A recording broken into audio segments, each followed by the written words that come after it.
তো দেখো, এটা হচ্ছে আমাদের বাগধারার প্রথম ভিডিও। তো এখানে আমরা কিছু বাগধারা শিখব। এর পরবর্তীতে আমরা আরও কিছু ভিডিওর মাধ্যমে আরও কিছু বাগধারা শিখতে পারবো, ঠিক আছে?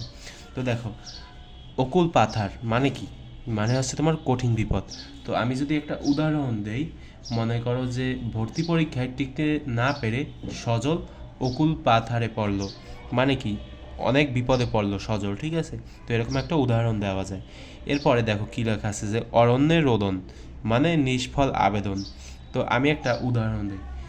আমি হচ্ছে একটু বই থেকে পড়ে এরপর হচ্ছে তোমাদেরকে উদাহরণটা দিয়ে দিচ্ছি যে অরণ্যের রোদন আছে, মনে করো একটা উদাহরণ এরকমভাবে দেওয়া যায় যে রফিকের কাছে টাকা ধার চাওয়া মানে হচ্ছে তোমার অরণ্যের রোদন। মানে রফিক হচ্ছে তোমার টাকা দিবে না, তার কাছে যদি তুমি টাকা ধার চাও সেটা হচ্ছে অরণ্যের রোদন মানে নিষ্ফল আবেদন।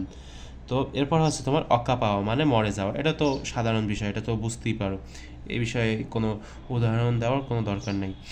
এরপরে হচ্ছে তোমার অকাল বোধন মানে কি? অসময়ে আহ্বান, এটা হচ্ছে তোমার অকাল বোধন।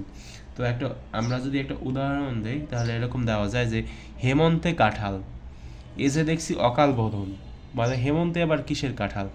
এটা তো একটা কি বলতো, অকাল বোধন। এরপরে অদৃষ্টের পরিহাস মানে কি? ভাগ্যের বিড়ম্বনা বা মন্দভাগ্য, এরকম কিছু একটা বোঝাচ্ছে। তো আমরা একটা যদি উদাহরণ দিতে যাই তাহলে এরকমভাবে দেওয়া যায় যে, একটু ওয়েট করো, আমি একটু দেখি তারপর বলছি যে অদৃষ্টের পরিহাসে রাজাও পথের ফকিরে পরিণত হয়, এরকমভাবে একটা উদাহরণ দিতে পারি। তো এই গেল অদৃষ্টের পরিহাস। এরপরে সর্বশেষ আছে তোমার আট কপালে মানে আছে তোমার মন্দভাগ্য, ওই একইভাবে দেওয়া যায়, একই উদাহরণ, ঠিক আছে? আচ্ছা, তো দেখা হবে পরবর্তী ভিডিওতে।